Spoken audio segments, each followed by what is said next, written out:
नमस्कार. वुमन्स 24 चॅनलमध्ये आपल्या सर्वांचे स्वागत आहे. आंबा भारतीयाचे सर्वात आवडते फळ, पण आश्चर्याची बाब म्हणजे देशात अनुकूल हवामान आणि सुपीक जमीन असूनही आंब्याची उत्पादकता अपेक्षेपेक्षा कमीच असल्याचे चित्र समोर येतं. भारत हा जगातील सर्वात मोठा आंबा उत्पादक देश असला तरी प्रति हेक्टर उत्पादनाच्या बाबतीत मेक्सिको, ब्राझील आणि दक्षिण आफ्रिकेसारख्या देशांपेक्षा आपण मागे आहोत. महाराष्ट्रासारख्या प्रगत फलोत्पादन राज्यातही आंब्याची उत्पादकता केवळ सुमारे 3 टन प्रति हेक्टर इतकी कमी असल्याने शेतकऱ्यांना अपेक्षित नफा मिळत नाही. तज्ञांच्या मते योग्य जातींची निवड, अतिसिंहण लागवड पद्धतीची अवलंब, जुन्या झाडांचे पुनरुज्जीवन आणि ठिबक सिंचनाचा अधिक वापर यावर भर दिल्यास उत्पादनात मोठी वाढ होऊ शकते. यासाठी शासनाने धोरणात्मक बदल करत शेतकऱ्यांना आर्थिक सहाय्य वाढवणे तसेच ठिबक सिंचनाच्या अनुदानात वाढ करणे गरजेचे असल्याचे मत व्यक्त करण्यात येत आहे. यामुळे दर्जेदार आणि निर्यातक्षम आंबा उत्पादन होऊन शेतकऱ्यांना चांगला बाजारभाव मिळण्यास मदत होणार आहे. दरम्यान या संदर्भात अधिक माहिती देताना श्री शिवाजी उद्यान महाविद्यालयाचे प्राचार्य चंद्रशेखर देशमुख यांनी कोणते उपाय सुचवले पाहूया त्यांच्या खास बाईटमध्ये. आंबा या फळाला फळाचा राजा म्हणतात. जगामध्ये सर्वात जास्त मागणी असलेलं हे फळ पीक. या फळाच्या राजाचा आपल्या देशापुरती जर का विचार करायचा झाल्यास आपला देश या फळाच्या उत्पादनाच्या बाबतीत अग्रगण्य आहे. जगामध्ये या फळाचा होणाऱ्या उत्पादनाच्या जवळपास 50% उत्पादन हे आपल्या देशामधून होते. देशावरून आपण महाराष्ट्राचा जर का विचार केला तर कोकण प्रांत हा आंब्याच्या उत्पादनाच्या बाबतीत अग्रेसरावर जगात याची नाव लौकिक आहे. कारण जगामध्ये सगळ्यात जास्त मागणी असलेला हापूस आंबा, याला अल्फान्सो म्हणतात, या हापूस आंब्याचं उत्पादन या कोकणामधून होतं. आता आंबा काही हा फक्त कोकणाची मक्तेदारी राहिलेला नाही आहे. आपण वैदर्भीय शेतकऱ्यांचा जर का विचार केला तर आंब्यात फार पुरातन काळापासून आपल्या शेतामध्ये आमराई होत्या व आपल्या इथे येणाऱ्या प्रत्येक पाहुण्याला आपण आंब्याच्या पाहुणचार द्यायचा. पण ती जी फळझाडं होती ती फळझाडी पारंपरिक उत्पादन हा दृष्टिकोन लक्षात न ठेवता आपली आंब्याची गरज भागवण्याकरता शेतकरी लावत होते. परंतु आता व्यावसायिकदृष्ट्या जर का विचार करायचा झाल्यास आंब्याचं उत्पादन जर का वाढवायचं असेल तर काही विशेष बाबतीत आपल्याला त्या धोरणामध्ये बदल करावा लागेल. आंबा हे आपल्या क्षेत्रामध्ये येणारं एक चांगलं फळपीक आहे व शेतकऱ्याच्या आर्थिक उन्नतीसाठी सुद्धा एक फायदेशीर फळपीक आहे. पारंपरिक पद्धतीने जेव्हा आंब्याची लागवड केली जात होती तेव्हा 10 बाय 10 मीटर म्हणजे जवळपास 30 फूट बाय 30 फुटांवर आंब्याची लागवड केली जायची. ती एका एकरामध्ये साधारणपणे 40 झाडं बसायची.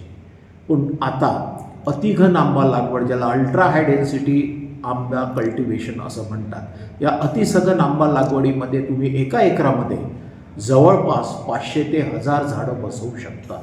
म्हणजे 12 ते 15 पट झाडं आपण एकंदर येणाऱ्या क्षेत्रफळाच्या तुलनेमध्ये वाढवू शकतो. अर्थात या आंब्यासाठी काही विशिष्ट प्रकारची छाटणी वगैरे आपल्याला करावी लागते. आंब्याचं जे क्षेत्र आहे लागवडीचं किंवा जी काही आंब्यामध्ये 2 झाड्या व 2 रांगेमधील जे अंतर यामध्ये ठेवायचं असते त्याच्यासाठी शासन मान्य 5 बाय 5 मीटरपर्यंत पोखराच्या स्कीममध्ये आहे. परंतु जी अतिसघन आंबा लागवडीमध्ये 2 मीटर बाय 4 मीटर किंवा 2 मीटर बाय 2 मीटर अशा पद्धतीने आंब्याची लागवड केल्यास 2 बाय 4 मीटरमध्ये एका एकरामध्ये 500 झाडं व 2 बाय 2 मीटरमध्ये आपल्याला साधारणपणे 1000 झाडं बसतात. अशा पद्धतीने केसर एक असं जी आंब्याची प्रजाती आहे ज्याचा प्रामुख्याने आपल्या वैदर्भातील शेतकरी लागवड करत आहेत. या संदर्भात श्री शिवाजी उद्यान महाविद्यालयाने 2025च्या डिसेंबर महिन्यात या संदर्भात एक आंबा लागवड म्हणजे गेल्या 3 महिन्यापूर्वी मागील 3 महिन्यापूर्वी एक राज्यस्तरीय आंबा लागवड परिषद घेतली होती, ज्यामध्ये विविध प्रांतातील तज्ज्ञ मंडळींनी येथील शेतकऱ्यांना या संदर्भात मार्गदर्शन केले.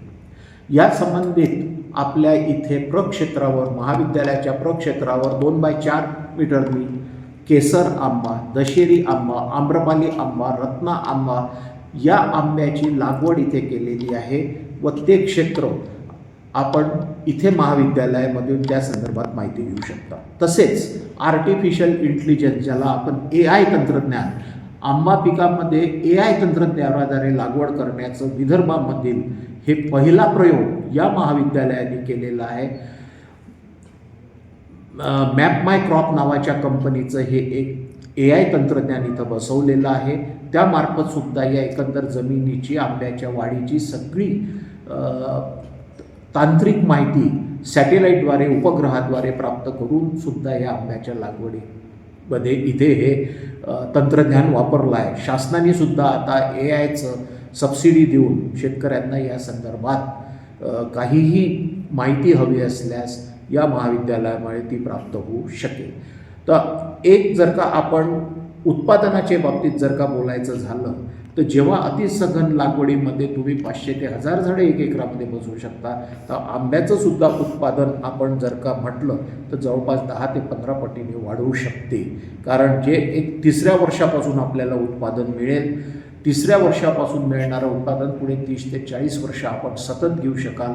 म्हणून मला सर्व शेतकरी बांधवांना जे काही आंबा लागवडी संदर्भात ज्यांना कुठल्याही प्रकारची शास्त्रोक्त माहिती हवी असल्यास आम्ही आपणास ती देण्यास किंवा पुरवण्यास तयार आहोत. तरी माझी शेतकऱ्यांना एक विनंती आहे की शासकीय योजनेतून या तंत्रज्ञानातून आंबा पिकाची लागवड आपल्या क्षेत्रामध्ये लागवयास निश्चितच बाकी पिकांच्या तुलनेत आपणास चांगलं असं उत्पादन व आर्थिक उन्नतीसाठी हातभार लागेल अशी मला आशा आहे. धन्यवाद.